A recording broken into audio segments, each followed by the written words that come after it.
Hello everyone and welcome back to the Blokes podcast. It's Ryan here again with Nico and our special guest Matt from Mindfull Aus. Matt, how are you, mate? I'm good, mate. Well, I shouldn't say I'm good. I'm going all right. My wellness and everything's in a good place, but obviously some recent circumstances had me feeling a little bit uneasy. But I'm definitely happy to be here with you two. That's for sure.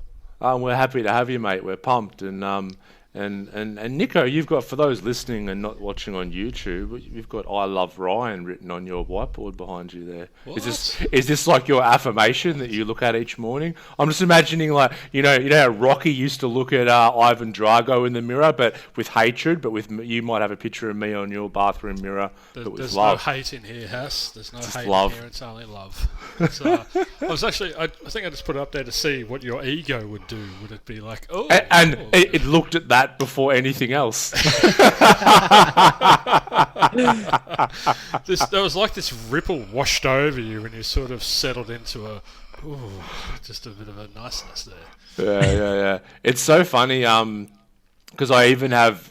It's only when I really started the Centre for Healing that I started calling myself, like, introducing myself as Ryan, because, like, my name being Ryan Hassan, like, I was called Hass, like, my whole life, like, growing up. Like, Hass was just my name. And even when I got married to my ex-wife, literally people I'd known for years got invites and they're like, who the fuck's Holly marrying? Ryan?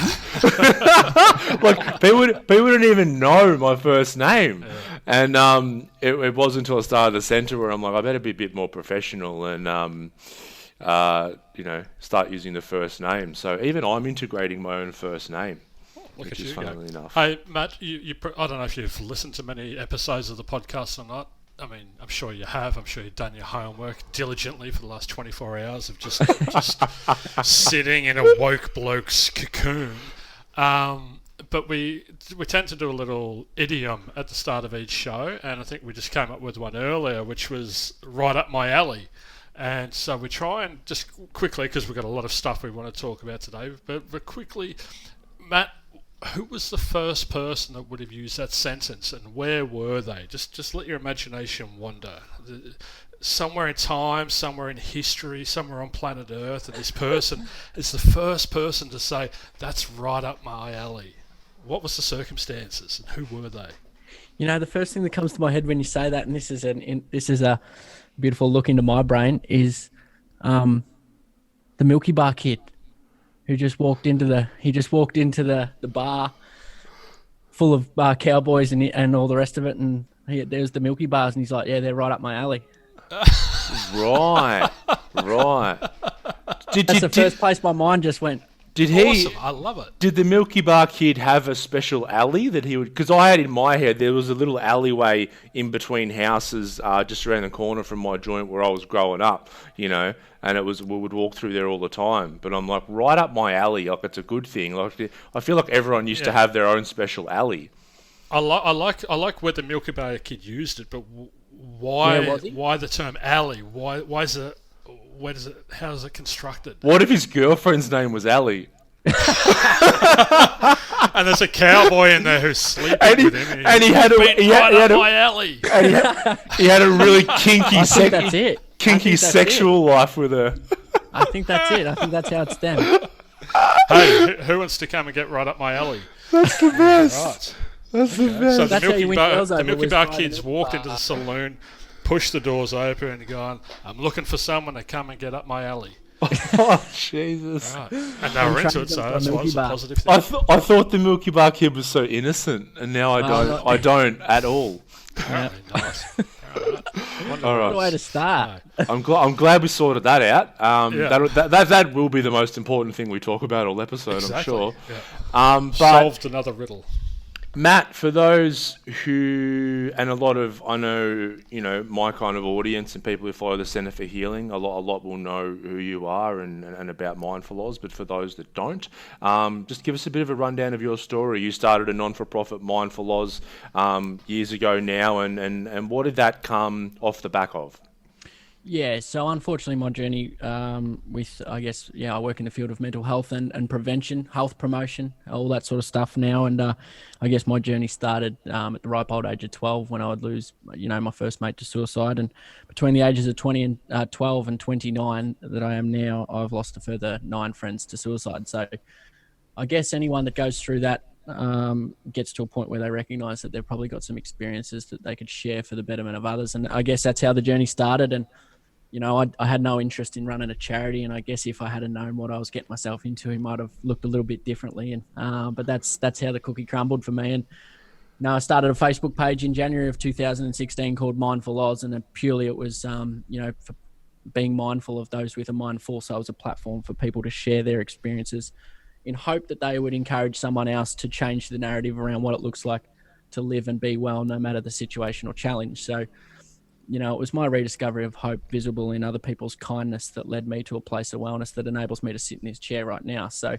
for me, it was just a platform to hopefully provide that same level of hope, healing and recovery, acceptance, and kindness that I received that enables me to be well for millions of people around the world. And yes, 9 months later, the page had turned into a not-for-profit charity, which now we work on high-risk areas of diagnosis and suicide right around Australia. So we work in regional and remote communities.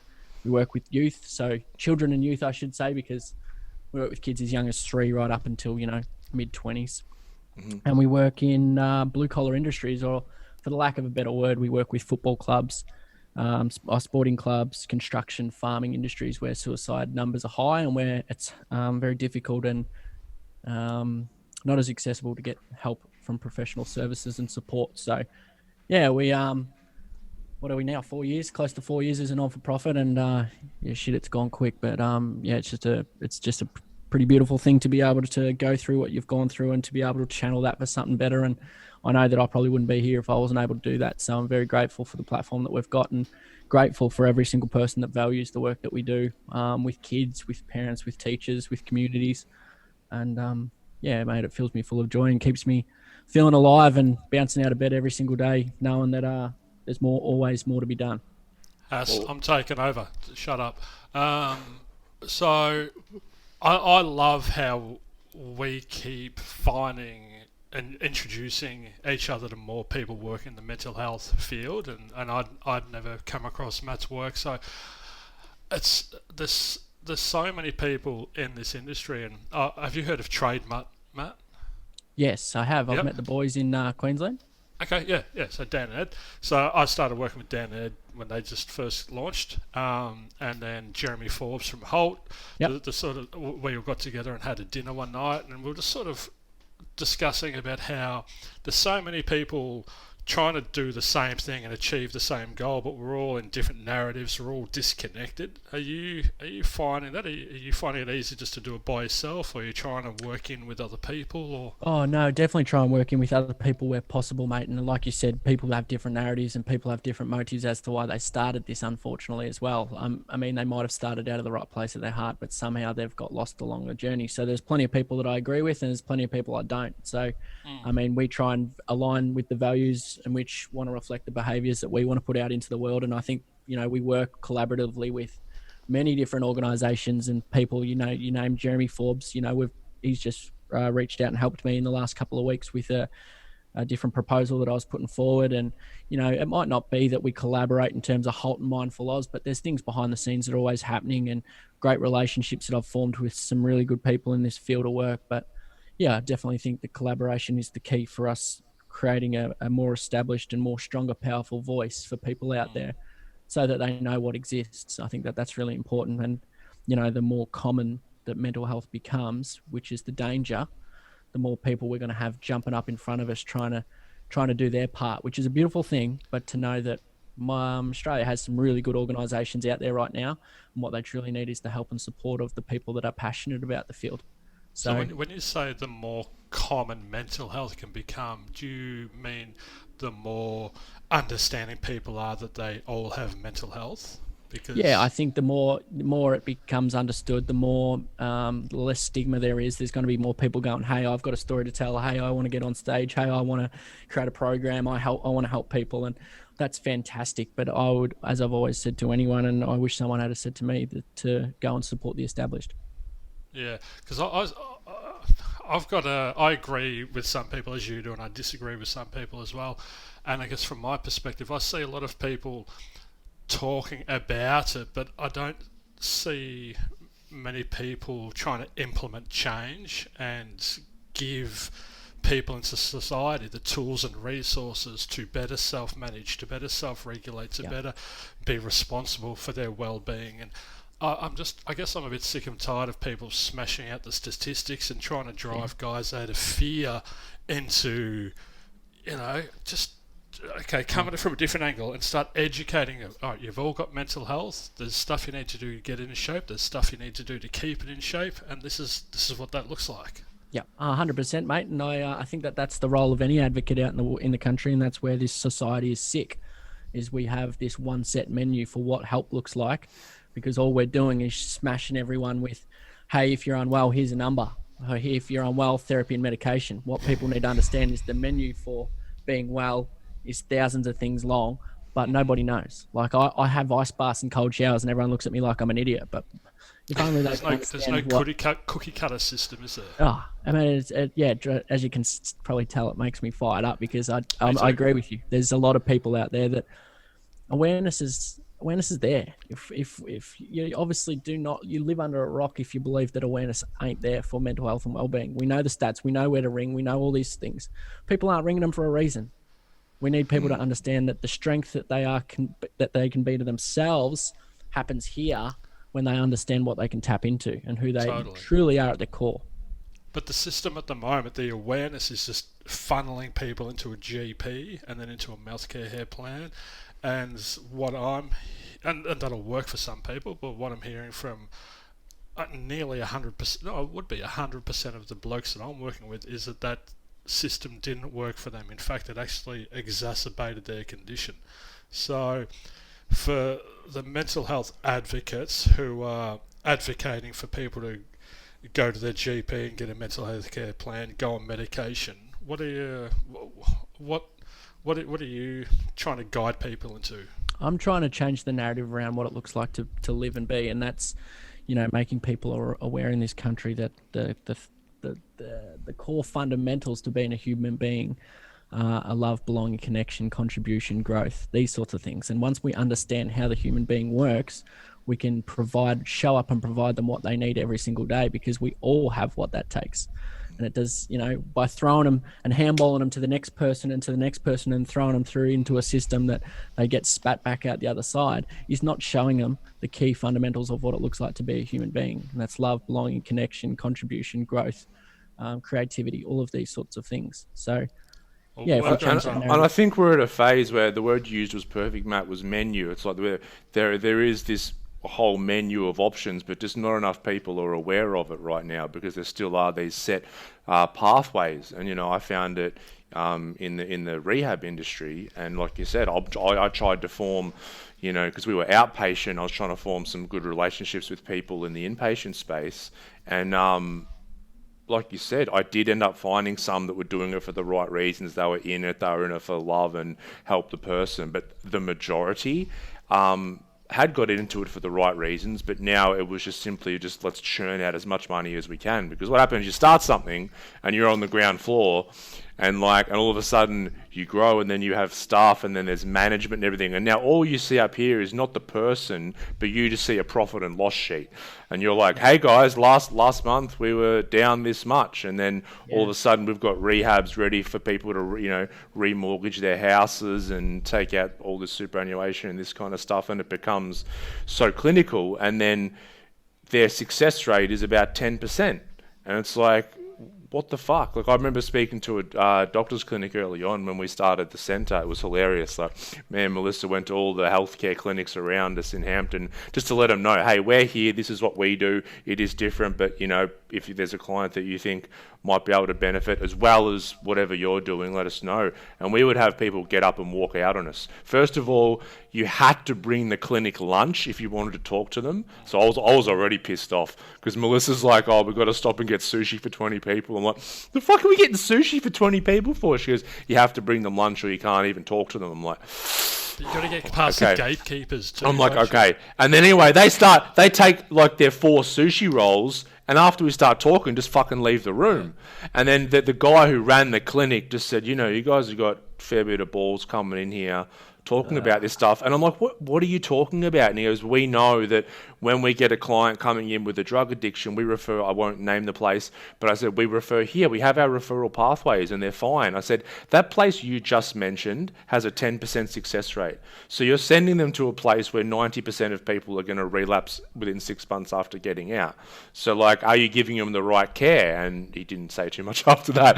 But it's like, this is when you start to realize that yes, there's all these referral pathways. But now with the internet, it's in its very early stages, but people are starting to find, I had an email literally this morning from a client I'm working with, and she just said, and I'm so glad I stumbled across your website. And that's sort of how people are finding these different avenues right now. That's so much better, Hass, because I had the same thing. I was trying to force my way in to the old system, and yeah, I did the whole take Subway and sushi, and it was fucking pointless. Well, it wasn't, because I learned a very valuable lesson. Yeah. Don't try and jam my way in there. Just create a different system. And as you said, someone came across your website. Someone saw me driving down in my Myndfit branded truck and found my website. Mm-hmm. And Matt, I was going to ask you. The definition of madness is doing the same thing and expecting a different result. So we can't realistically and rationally and logically expect the suicide rates to decrease using the same tired old system, can we? No. So that's where we need to start educating the market and educating people that there is alternatives to what they believe. One of the best quotes I ever heard was from Dr. Bart Andrews, who's one of the most renowned psychiatrists in the world, and I've spent a lot of time with him in America, and he said to me, Matt, when we see a lot of mental illness being expressed, it's a sign the community is sick, not the person itself. That there sums up exactly where we're at as a country, and that there sums up exactly what the human being in this country is lacking, and that's for everybody to show up with love, belonging, and connection. Connection, yeah. There was a really interesting study I read about people who have schizophrenia, and it was a list of like what are the key factors of people who have schizophrenia, and you would make all these assumptions as to what they might be, and the number one determining factor was they were an immigrant. So they'd come from another country into a different culture and were having trouble connecting and started developing schizophrenia, which is a serious mental disorder. Well, I just know from my own journey, mate, and living with bipolar disorder, the thing that, where I went horribly wrong was, I know that I've always had the love and support of my friends and my family. That's always been there, belonging and connection. Maybe there was a disconnect there. But everyone's always like, well, you've always had the best of everything. So how does your argument for love, belonging, and connection stand up when you've always had that? And I said, but knowing it and showing it are two different things. So I always knew it, but I wasn't always seeing it. And they're two very fundamental different things. And that's what's happening in this country right now. If I go around and get in an auditorium of people like I did this week, and I say, everyone, throw your hands in the air if you care about the person sitting next to you. Yeah. Everyone throws their hands in the air. Everyone leave your hand in the air if you've shown that person today. 100% hands go down. That's what's happening in this country right now. The difference between how much we say we care and show it is the difference. I do the same with when I speaking. I say, everyone stick your hand up in the air if you've got mental health.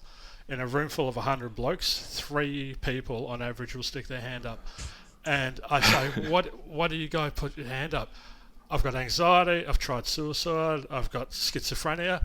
And I'm like, thank you for being so brave. Thank you for being brave and putting your hand up. But the reality is, everyone in this room should have stuck your hand up, because if you've got a body, you've got physical health. If you've got a brain, you've got mental health.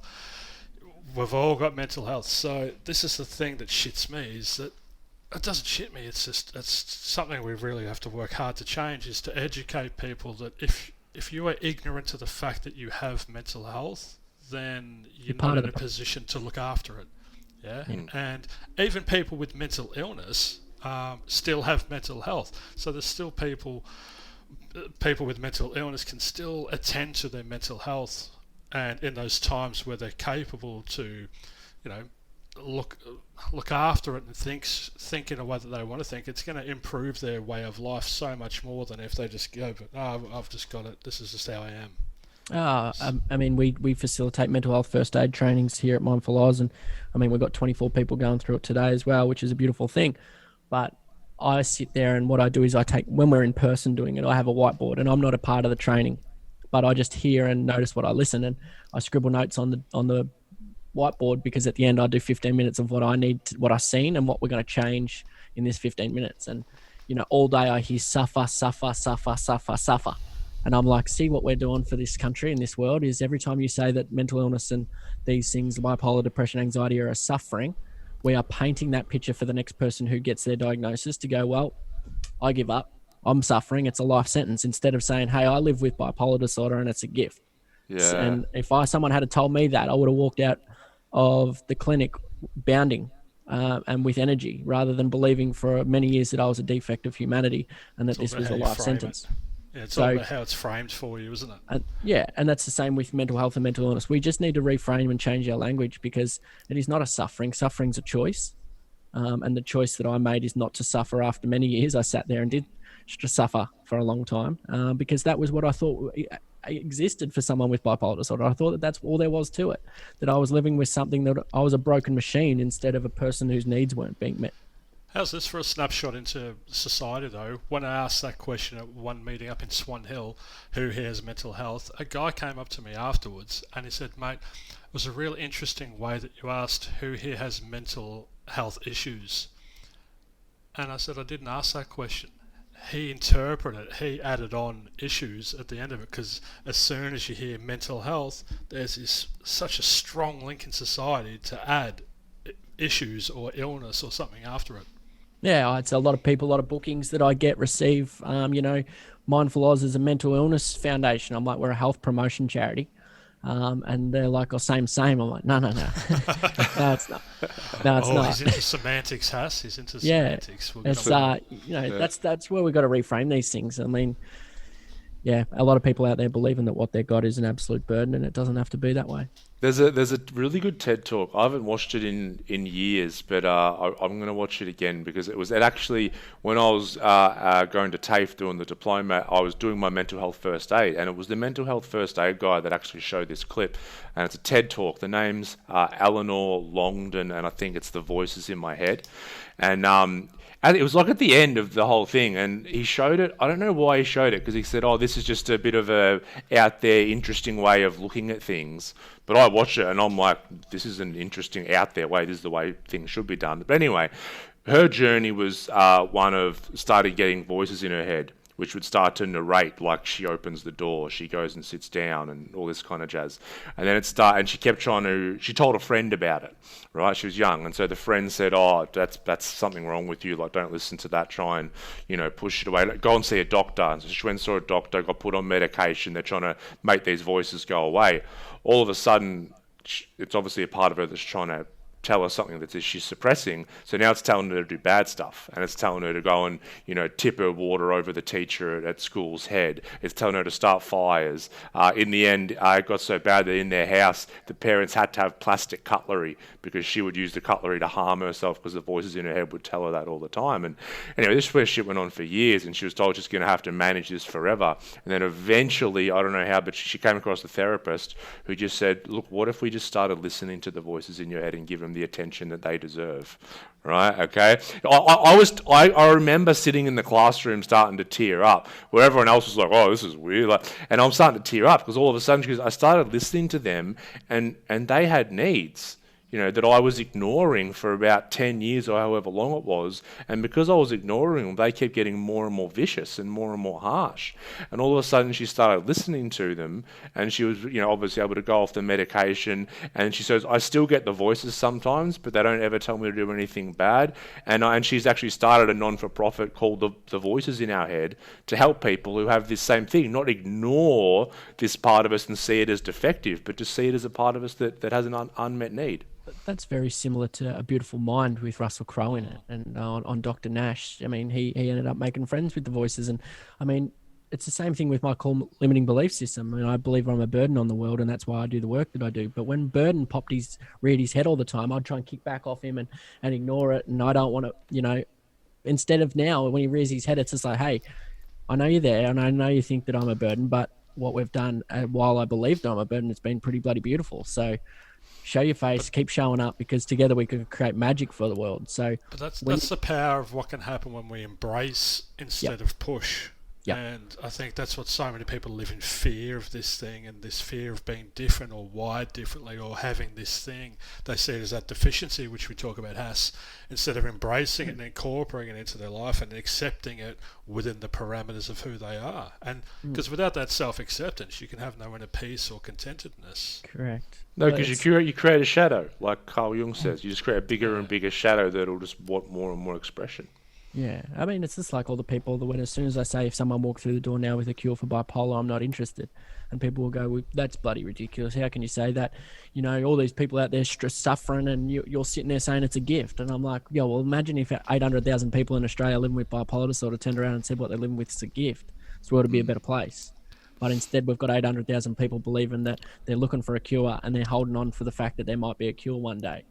It's just that level of acceptance that I have. And when I learn to dance with it, create magic with it, maneuver with it, and guide what I've got and know that it's crafted me into the person I become, all of a sudden my life's been fulfilling again, exciting again. And I think that's the same with any shit you go through. The world happens for us and not to us. Oh, read this. What's that behind me? I love Ryan. Sorry. What's that up on the wall? Love that. What's that say? Yeah, nothing happens to you. You happen to everything. Yeah, there you go. I mean, that's what I'm talking I did a teacher development session this week, and all the teachers like, I've got so many things going in my head. I'm too busy to do this, to do that. I'm like, tell me what some of those thoughts are. Reel them off as you feel them right now. Boom, boom, boom, boom, boom. I'm like, grab it, action it. Grab it, action it. And then watch your life just flourish, because you're not ignoring what's happening around you and the action signals that the universe is throwing at you. Instead, you're going, hang on a minute. Yep. Deal with it. Can I create something with it? Can I accept it? Can I remove it? Instead of just going, nah, don't want to hear it, don't want to hear it, don't want to hear it. Drink, alcohol, addiction, whatever it looks like. So, do you think people are trying to do too much, though? People have got too much on their plate. They're chasing too much. There's such a lack of contentedness out there. It's always, I have to have more, I need more, I must be more. And that's creating so much clutter in the head, which is creating alcoholism and blah, blah, blah. So while all that's there in action, are you also asking people just to stop and evaluate what's there and if they really need it? Is it that important? 100%. But while you don't action anything, like if you just believe, like for me, that's why I love my meditation, stillness, breath work, cold exposure, all these sorts of things, because they make the world scream at me exactly what I do need. And you can action the things and go, okay, well, I don't need this right now, but I'll remove it. And by removing it, you've ticked it off. But by ignoring it, it's still there. It's just like a humming in your back of your head. So these things, you slow the process down, and the clarity and focus I have with someone that lives with bipolar disorder is a prime example of what you can do with the mind and the brain when you pay attention to it. And we've become so not being bored. We just want to do something all the time. And, being bored is where genius is created. I had a client once, and she was so conditioned to conflict from early childhood to school to then at work. And we did some work, and about 6 or 7 weeks into it, she came one day, she goes, "Oh, I'm really bored," when I asked how you are. And I said, "Oh, interesting. Tell me more about that." And as she was speaking, I started smiling. She goes, "What are you smiling at?" I said, "I think you've mistaken peace for boredom." And because she was so conditioned to conflict, when all of a sudden there was calmness and stillness and not all this inner clutter and everything, she thought that was boredom, but it was actually peace. Yeah, we get the exact same thing. Yeah, it's just like, I haven't felt it in so long, and you just get mixed up. You're like, I just feel neutral. It's like, yeah, that's beautiful. Beautiful, yeah. It's just like, and that's what these things have become such a pain in the ass for, because every time someone's bored, they reach for that instead of when they're bored. Just be bored. Just be content with that. That's a beautiful thing to know that there's time in the day to be bored, because this is such a rat race that we're living in. And I mean, we're seeing it right now with everything that's happening. Is everybody is freaking out because they're like, shit, I've got to pause for the first time in my life, and I've realized how much shit's going on in my head. You know, but for the people they're who all are operating self-aware and have that acceptance, they're going, this time's not so bad because I've got so much more time in the day to do the things that I wanted to do because I've had a pause. But they don't have all the shit going on in their head because they've actioned it before. So many people are operating under this sense of duty or obligation. There's this massive "I have to" narrative that's pushing people forward, and that's creating an inability for them to actually be still and just to go, all right, I don't have to do anything actually. And that's that such a comes foreign back concept. to, yeah, 100%. And I think that comes back to value alignment. You know, everyone's asking us to do different things and be different things, and Black Lives Matter and protest for this and empowerment in Turkey and all this sort of shit going on. You feel obliged to do everything, but it comes down to your values. And if, you know, that we all have the same amount of minutes in a day, but it's like, does that align with who I am or what I need to be doing? And is it a priority right now for me? But everyone just jumps at the bit to say yes, yes, yes, and B, B, B, instead of just going, okay, you know, I don't have time for that right now because I need to put time into who I really am so that I'm living in integrity, you know, when our values and behaviors align. But yeah, we just do, and B, B, B, instead of just sit. Well, S.N. Goenka said that we can't have peace in society until we've got peace within ourselves. And I think you're right that so many people are focused on changing humanity, changing society, but they're not stopping and working on all the tiny little cogs that create that, which is ourselves. So if we can all start focusing on ourselves and get ourselves in better health, better shape, you know, then out there will change. Yeah. Which is like you running Mindfull Aus, man. I mean, the last 4 years, I mean, I know that you've touched on a few things that you've been doing to help with your wellness, but I know that you've worked, you know, tirelessly on your own wellness because you have to be well to be able to be there for the people that are unwell. And that's the same with me and Nick for any therapist and that kind of thing. So I'd like to know sort of where your headspace was at in maybe your mid-20s, and then also what are some of the things that have led you to the wellness that you're at now, sitting here with us today. Oh, yeah, mate. I mean, I think there's levels to the game, and that sounds cliche. There's levels to anything we do. And, you know, once I've figured out that there was levels to this brain and parts of this that I haven't tapped into, and to understand that every single day is another opportunity to achieve that, it's makes life exciting again. I think for a long time I was, you know, believe you're a burden, failure, and worthless on the world, and therefore, yeah, you suppress that and numb that, and you're content with that because you believe that you watch everyone else sail past you and you go, well, fuck it, this is how I've got to live for the rest of my life. And you don't realize, because you have that lack of understanding and education around how cool our brain is, to know that, fuck, I wasted a lot of time not putting time into myself. And I mean, everyone sits there and looks at my journey and goes, oh, but it's taken you 9 years to get to a place of wellness. I said, yeah, but 8.5 of those were fucking around doing nothing. You know, it's taken me, you know, and that's probably an exaggeration, but, you know, discipline, it doesn't take that long. I've just put time and effort into myself every single day, and I do it because I know how it feels to feel shit. I know what it's like to live at the bottom, and I don't know what it's like to feel at the top and live at the top, but I want to go there. And with you, the skill set that you have and being able to give that back, you can take as many people to the top with you as possible. So, I mean, over the last 12 months, the things and how thorough my blueprint to wellness is and how I live every single day has enabled me to live a life that I never thought was possible and achieve things that I never thought was possible. I mean, yeah, there's probably no humble way to say it, but it's just like when I get into my zone and do the work in here that I do, it's just some magic can happen. Some really, you know, that Socrates quote that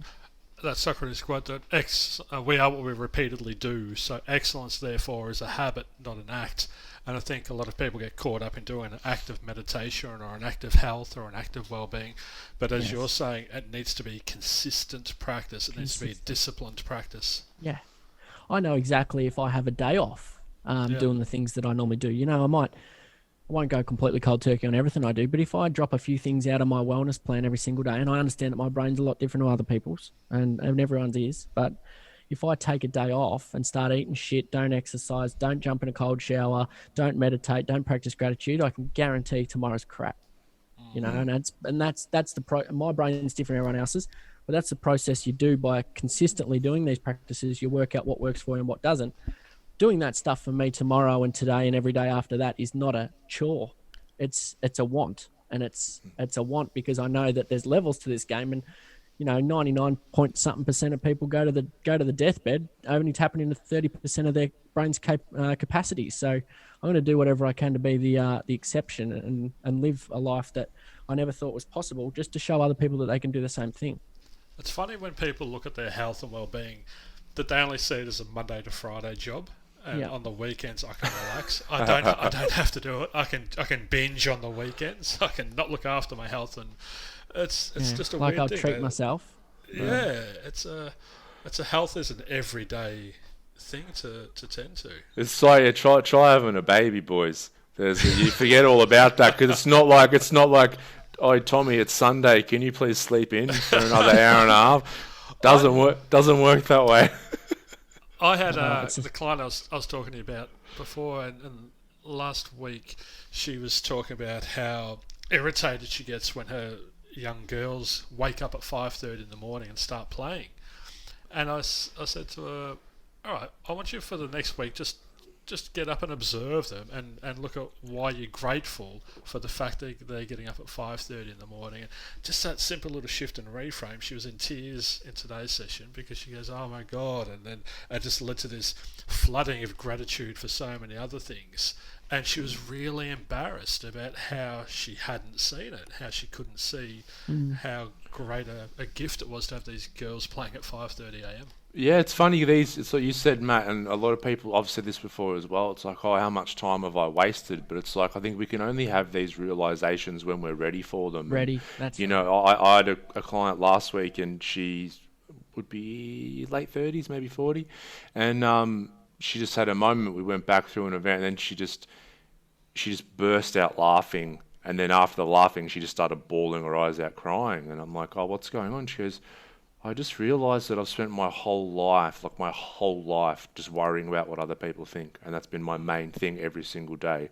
And I can't believe I've done that for 40 years. And I'm like, do you realise that most people come to that realisation on their deathbed? Yeah. So I'm like, you're ahead of most people. Just got to be happy for the realisation. You're on the path. That's the main thing. That's the thing, I guess, for a lot of people that don't want to embark on this wellness journey, because they're like, oh, well, I've scaved through it now, and what I've done's all right. And it's just like there's no willingness or want to tap into different parts of the brain. And I think that's where we've got to try and find ways and means to show people how beautiful it is when you do. I think they're so content just in survival mode. It's survival. That's exactly what it is. There's no fight there. It's just bathing in the crap that they're sitting in, and knowing that they can get through. Yeah, I've survived today. Oh, I'm going to wake up tomorrow and I'll survive tomorrow. There's just such a disempowerment in that. Yep. And that's what I've seen a lot of with the whole COVID thing. I was being on podcast after podcast, and they're like, Matt, how important is it to, as an advocate, to tell people right now that, if all they do today is just get out of bed, that's a good thing. And I'm like, why are we telling people that? Why are we advocating for shit? What we should be advocating for is aim high, and if you miss, you'll fall just below it somewhere. But if you aim for a shit day, you will achieve a shit day. I think people do that because when they set the bar high, they do it as an expectation instead of a goal, and it's really rigid and concrete. It creates a failure mindset where we can set the bar equally as high, but with an experimental, goal-driven mind, and it's more movable. It's if we fail, we can step back and evaluate and assess, and then reset the goal. Yes. But that's the thing. People set the bar so low because they're afraid of failure. We are so accepting in this world, in this country or our communities of just being mediocre. We just sit there and say, if this is all you can do, that's cool. And if COVID is something that we've never ever been through, so if you get through the next 6 weeks and all you do is just get through, that's okay. It's just like, why are we painting that picture for people? I'm loving the clients at the minute because they're like trying to get off drugs and alcohol, and they're like at the start, they're like, this is like the stupidest idea, like trying to do this during COVID, because it's going to be the hardest time to do it. And I'm like, yeah, let's fucking do it, because if you could get off a drug addiction during COVID, imagine after COVID. Imagine how high your self-esteem and confidence is going to be, knowing that you did something in what you deem is to be the hardest circumstances to be able to achieve that. Yeah, I mean, I seen J.K. Rowling at one stage go, for everyone out there pushing their agendas about how COVID should be a time where we can grow and use the pause and that to become better, should basically she was saying she'd shut up because you're making everyone feel bad. And I'm going, Yeah. what? You go write another book or something. Like, what are you doing? You're telling everyone that it's okay to be a heap of shit.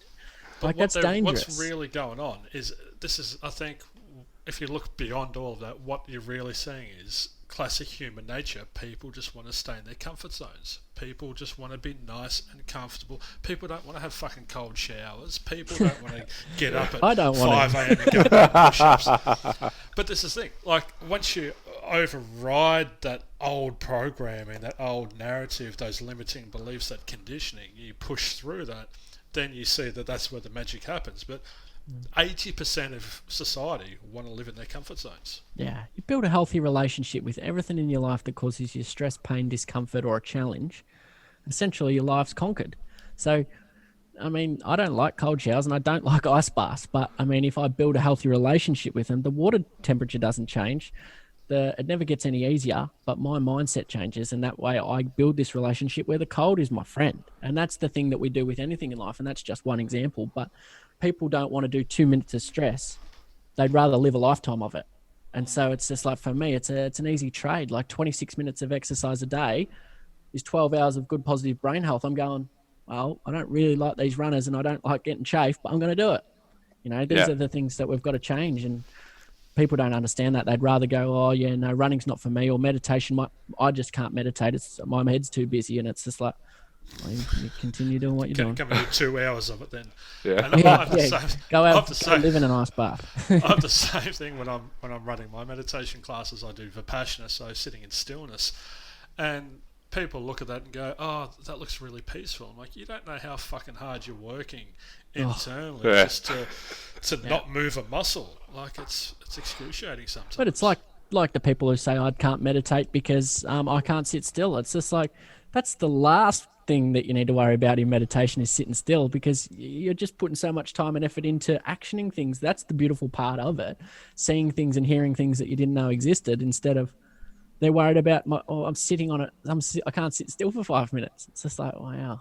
That's where we're at. I bounce between doing meditative exercise and then meditation. So I use sitting in stillness for helping people to let go of their attachments and expectations and to develop some discipline.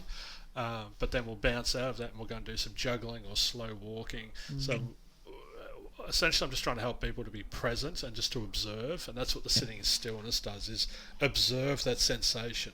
It's not pain, it's not pleasure, it's just observe it and realize if it doesn't feel good, it's going to go away soon.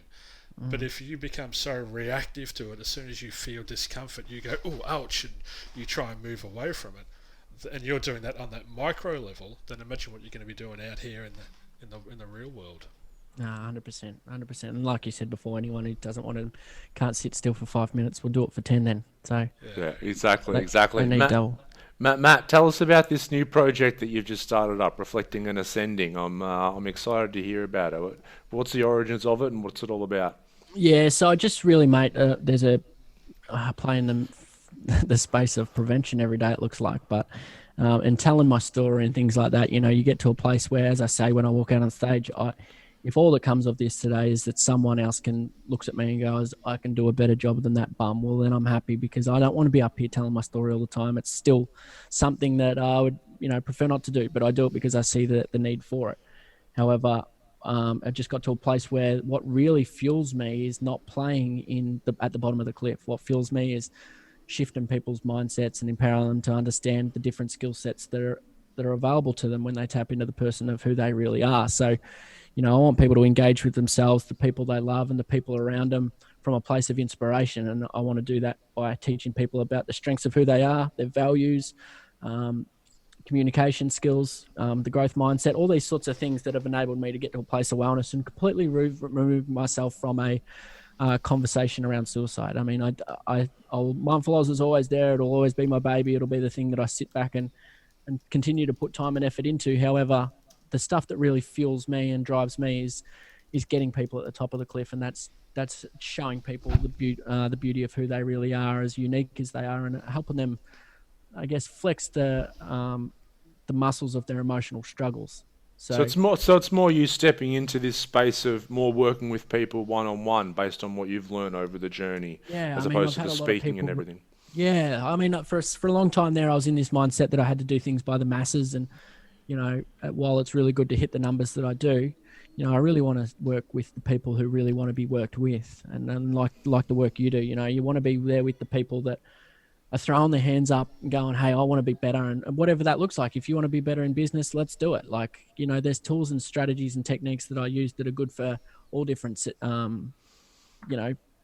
personal and career, whatever it looks like. So, I just want to engage in the people that really want to be worked with and work with them closely and thoroughly over a period of time. So, I mentor a couple of people at the moment, and I thoroughly enjoy it, and I see the impacts that they go out and make in the world. And essentially that's what I want to be able to do, is give all my skill sets back to other people, and they can take what they know, leave what they don't like, and go on and do heaps of good work and be the person or make the difference in the world that they were born to make. So, that's what really fuels me. And yeah, I'm really, loving the programs that we've got. A lot of it's self-discovery for both women and men. Rebooting your life is like other programs like that. And, just self-discovery, like I said, just working on the person that we are and becoming the best version of ourselves, and knowing who that person is first and foremost, because a lot of us don't even know our strengths, we don't know our values, and we don't actually know who we truly are at our core. So, yeah, I like playing in those fields. Yeah, I love it, mate. I love it. And I also want to talk about, because me and Nick have talked a lot on this podcast. Like, we work with, on a micro scale, we work with like sort of broken adults. I don't like the word broken, but like people who need this work and everything. But if we're looking long term, like 30 years down in the future, like, how are we going to, create a lot less issues with mental health, addiction, and all that kind of jazz? And me and Nick have spoken about, we need to be getting kids young and teaching them about this stuff, and teaching them about emotions and vulnerability, and being in a safe space to be able to open up about these things. And I know that you've piloted a program and are now looking at expanding a program for kids, I believe, primary school age. Yeah, mate. We're even working with kids as young as 3 in kindergartens at the moment, which is a really beautiful thing. So, Healthier Hearts and Lighter Minds is the program, and it aims to do exactly that. We work with the 5 core human emotions in the face, which is joy, fear, anger, disgust, sadness, with the 6 being shock and surprise.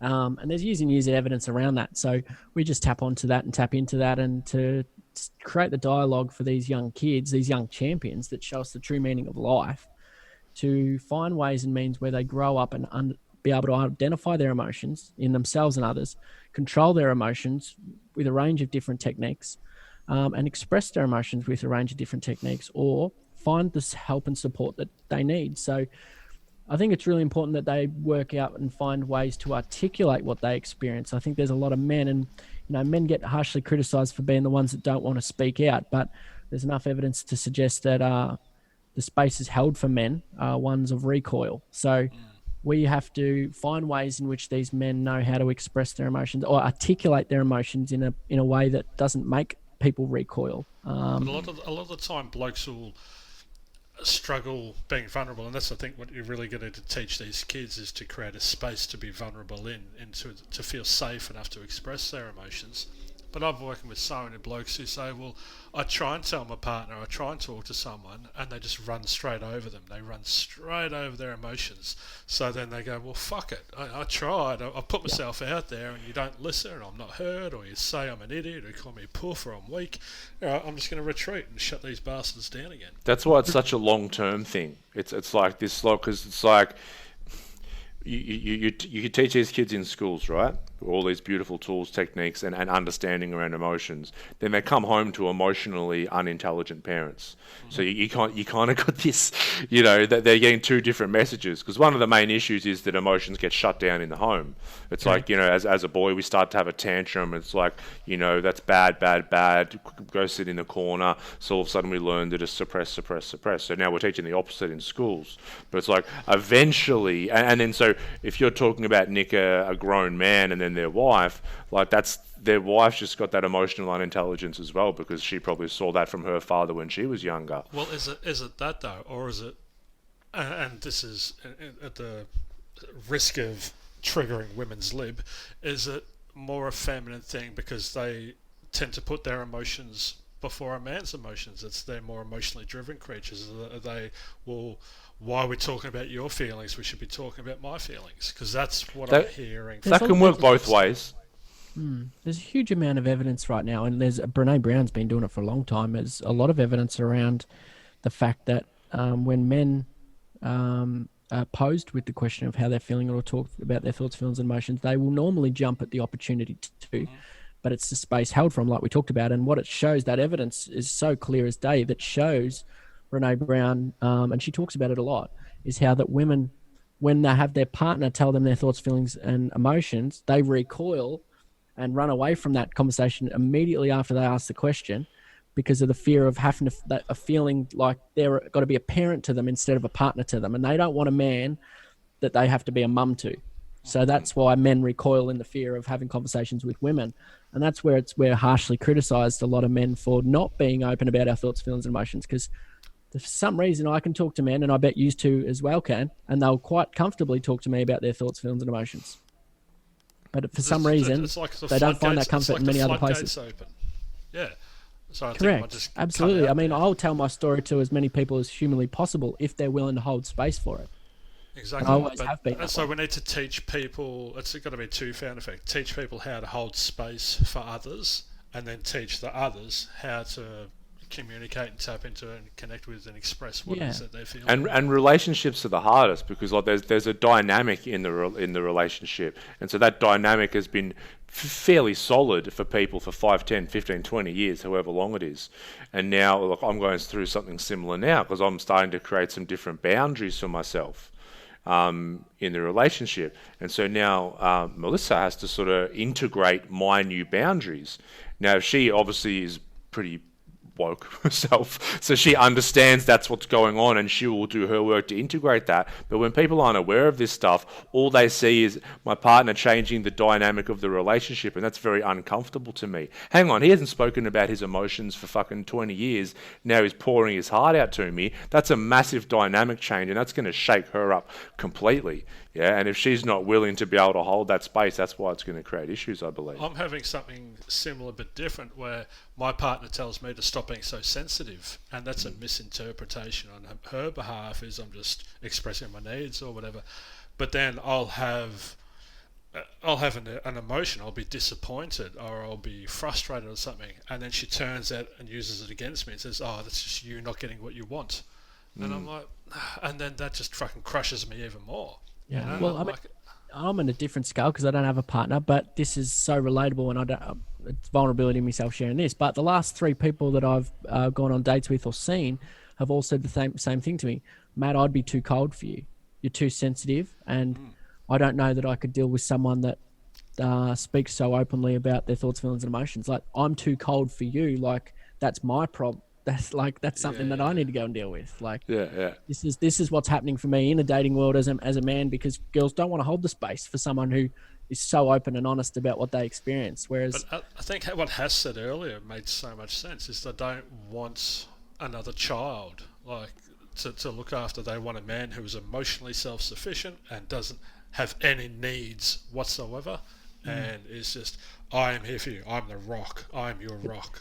And that's their misconception, though, because someone who shares their emotions, and so, like, I mean, you know, I am emotionally just like I've got it all intact. I'm just someone who's open and honest, self-sufficient.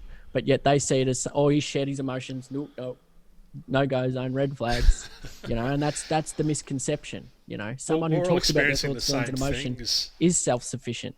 It's the people that stand there and pretend like, I don't own a bag of shit and my life's sexy just the way it is. That's not self-sufficient, because every single person has a bag of shit, and it's not sexy to hide it. But that's the misconceptions we're having right now. We're all experiencing the same things, but some of us are okay expressing it and communicating it. Other people are hiding it, and because they don't want to be weak or whatever. Yeah, I mean, like, how attractive would it be to be with, and I'm not just saying this about me, I'm saying it about anyone in the world, but it's just like, how attractive is it to be with someone in your life that actually can action and know what they're experiencing and can be open about it, so that you can share it together, rather than have someone who just goes and deals with their shit and blows off over there and cracks the shits and Matt, stems it with addiction or whatever it looks like. I think that's called intimacy, and I may be wrong, but I reckon it's called intimacy, and I reckon that's pretty key in a relationship as well. It creates a bit of depth to a relationship. I'm not sure. I'll have to look that up somewhere. It's non-existent in a lot of them. Well, it's not, but people think intimacy is just shagging, having sex. People think intimacy is just a physical thing, but intimacy is both opening that space and stepping into it and being vulnerable and going, this is how I'm feeling. Oh, by the way, how are you feeling? Oh, and checking in on each other. I am looking after your heart, and here is my heart, and can you look after my heart as well? And exactly right. If that's missing, that's so lacking. Yeah, it is. Yeah, it's just scary for a lot of people. Yeah. Yeah, I mean, because people like me who, there isn't a part of my journey you can't find if you just Google it. So, Yet I've got to somehow go, well, shit, if I want to date, do I have to go back into my shell and pretend that all this never happened? Do I? And they're like, people are like, oh, did you tell them that you do what you do for work? I'm like, of course I fucking did. And they're like, well, you shouldn't have done that. She'll run for the hills. And it's just like, well, then it's not what I want, but this is what's happening because men are led to believe that, oh no, you shouldn't have done that. You shouldn't have showed any sort of.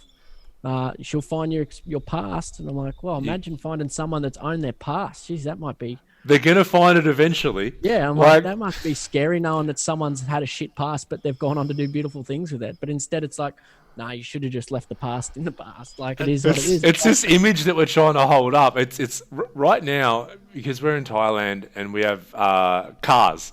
Back home. So we're using there's a company called Car Next Door, and you can basically rent your car out if you're not using it, right? It's like someone books your car for 2 days, and there's a lockbox near the car, and they borrow your car. Anyway, so Mel's car's an Audi A5. It's like a nice car. And anyway, I was interested as to who was borrowing it, and sometimes because it's near Mel's mum's house, and Mel's brother would go out and help him with the key and that kind of thing, and just as I suspected, it was young men borrowing the car to take girls on dates, and then they would have to keep borrowing it the next date because they couldn't be seen to rock up in their shitty little Mazda or something, and I'm like, at some point, bro, when we come back, you're going to have to stop borrowing the Audi.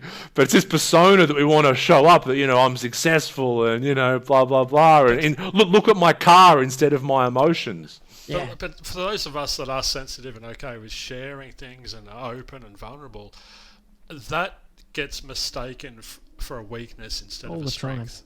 And this is what emotionally immature people, or emotionally retarded in a literal sense, closed off people, shut down people, see us being expressive and go, no, you're just being soft or blah blah blah. But it's takes so much more strength to expose yourself and go, here is my heart, have at it, than to try and hide and protect it behind barbed wire and machine guns. Which is why I think we're heading in the right direction. It's just slow because it's like, with programs like yours, Matt, in schools, kids are actually getting the right information about emotional intelligence, which is something that I know when I went through school, my God, there was none of that going on, right? So we're getting the right information there. Okay, then we have the home environment, and there's more and more adults now that are becoming aware that everyone's got mental health. Why? Because sports stars are talking about it. Yeah, I hate that it takes things like that, but a footy player will come out and they'll be seen to take it more seriously. So they're still starting to understand.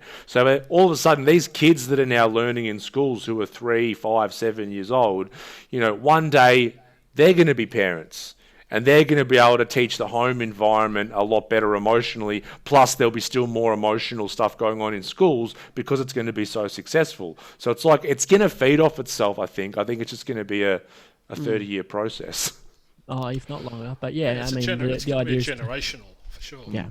That's why we have to just bleed new young waves of young champions who show up in the world just the way they are, but with a better understanding of who they are, so they can be more of themselves, believe in themselves, and love themselves a little bit more. Because what we're doing at the moment is, these kids show us the true meaning of life, and that's to have bounce, to have courage, to have an imagination, to create, and to not give a shit about what other people think. But as soon as we get a little bit older, we lose all that, and as adults lose all that ability, and because society paints us in a way that we should behave and act.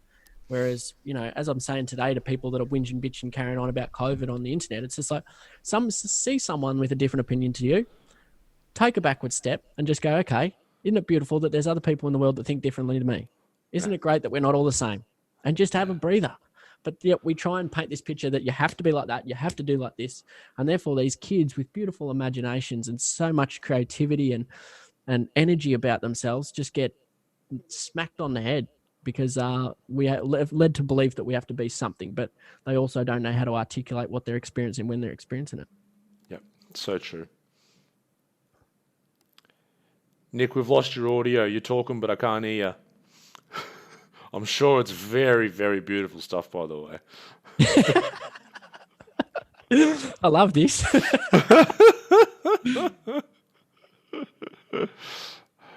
It'll probably be still recording on Thingo. Anyway, we're just about coming up on time anyway.